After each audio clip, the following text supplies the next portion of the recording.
শিক্ষক মানেই সমাজ গড়ার কারিগর, তবুও কেন নির্যাতিত জীবনভর। এরকম আরও নানান স্লোগানে মুখরিত কেন্দ্রীয় শহীদ মিনার প্রাঙ্গণ। আজ সকাল 10টা থেকেই এই কেন্দ্রীয় শহীদ মিনার প্রাঙ্গণে সরকারি প্রাথমিক বিদ্যালয়ের যে সহকারী শিক্ষকদের 10ম গ্রেডের দাবিতে শিক্ষক সমাবেশ অনুষ্ঠিত হচ্ছে। এই শিক্ষক সমাবেশে কিন্তু আমরা দেখতে পাচ্ছি যে সারা দেশ থেকেই হাজার হাজার শিক্ষক এই কেন্দ্রীয় শহীদ মিনারে এসে জড়ো হয়েছেন। তাদের পূর্ব ঘোষণা অনুযায়ী কিন্তু তাদের এই শিক্ষক সমাবেশ শুরু হয়েছে। আমরা যেমনটি জানি যে তাদের এই শিক্ষক সমাবেশকে সহযোগিতা করবেন, এই শিক্ষক সমাবেশে এসে উপস্থিত হবেন কিছুক্ষণ পরে যে বৈষম্য বিরোধী ছাত্র আন্দোলনের যিনি অন্যতম নায়ক জনাব সার্জিস আলম। আমরা যেমনটি জানি যে সরকারি প্রাথমিক বিদ্যালয়ের যে সহকারী শিক্ষক যারা রয়েছেন তাদের 10ম গ্রেডে বেতন স্কেল বাস্তবায়নের দাবিতে তারা কিন্তু এই রাজধানীর যে কেন্দ্রীয় শহীদ মিনার রয়েছে সেখানে তারা শিক্ষক সমাবেশ করছেন। আজ সকাল 10টা থেকেই কিন্তু এই সমাবেশটি শুরু হয়েছে দর্শক, এবং এখন পর্যন্ত কিন্তু চলমান রয়েছে। তবে এখনও তাদের যে সমাবেশের মূল কার্যক্রম সেটি কিন্তু শুরু হয়নি। এখানে তাদের যে অতিথিবৃন্দ যারা রয়েছেন তারা কিন্তু এসে উপস্থিত হবেন, এবং আমরা জানি যে সার্জিস আলম তিনিও কিন্তু এই সমাবেশে বক্তব্য রাখবেন।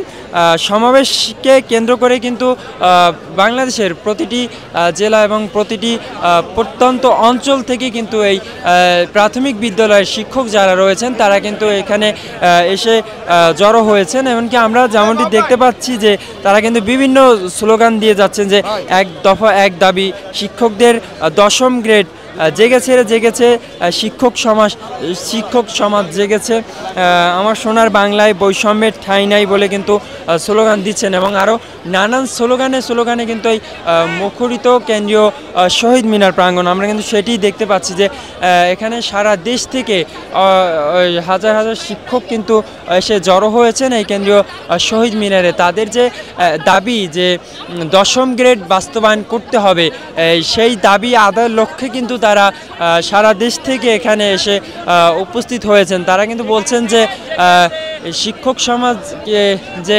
অবহেলিত, এই প্রাথমিক বিদ্যালয়ের যে শিক্ষক যারা রয়েছেন তারা অবহেলিত, তাদের 10ম গ্রেডের ভিত্তিতে তাদের যে বেতন স্কেল সহ নানান সুবিধা সেটি যেন তারা পায়, এটি কিন্তু তারা বলে আসছিলেন। এবং আমরা জানি যে প্রাথমিক বিদ্যালয় হচ্ছে এমন একটি জায়গা, একটি শিশু ছোটোবেলায় তার প্রথম স্থান হয় একটি প্রাথমিক বিদ্যালয়। সেই প্রাথমিক বিদ্যালয়ের শিক্ষকরাই আজ এই রাজপথে এসে আন্দোলন করছেন। এই বিষয়টিকে অনেকেই আবার ভিন্নভাবে দেখছেন যে একজন শিক্ষক থাকবে, তিনি ক্লাসে একজন শিক্ষক ছাত্রদেরকে পড়াবেন, সেখানে কেন একজন শিক্ষক এই আন্দোলন করতে হবে, এই বিষয়টি নিয়ে কিন্তু অনেকেই আবার ভিন্ন দৃষ্টিতে কিন্তু দেখছেন। আলোচনা সমালোচনাও হচ্ছে এই নিয়ে।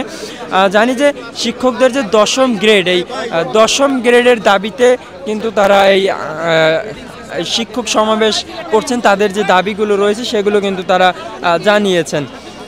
সমাবেশের শিক্ষকরা কিন্তু যে বিভিন্ন স্লোগান দিচ্ছেন এবং তারা জানিয়েছেন যে দ্রুত সময়ের মধ্যে 10ম গ্রেড বাস্তবায়ন করতে হবে। দর্শক, প্রসঙ্গত যে বর্তমানে 13তম গ্রেডের বেসিক বেতন 11,000 টাকা এবং 10ম গ্রেডে তা দাঁড়াবে 16,000 টাকা।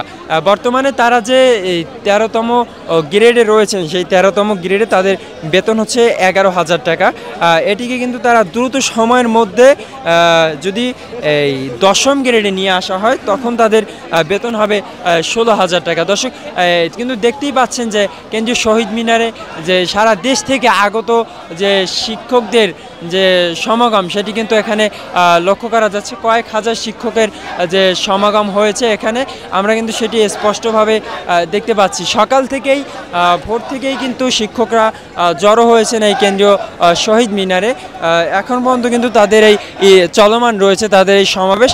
তবে তারা যেমনটি বলছেন যে তাদের এই দাবি বাস্তবায়ন না হওয়া পর্যন্ত তারা তাদের এই লড়াই সংগ্রাম তারা করে যাবে। তাদের যে 13তম গ্রেড থেকে 10ম গ্রেডে যে তারা আসতে যাচ্ছে, এই দাবি বাস্তবায়ন না হওয়া পর্যন্ত তারা তাদের কার্যক্রম চালিয়ে যাবে বলে এমনটি জানিয়েছেন। দর্শক, এই ছিল কেন্দ্রীয় শহীদ মিনার থেকে আমার কাছে সর্বশেষ খবর।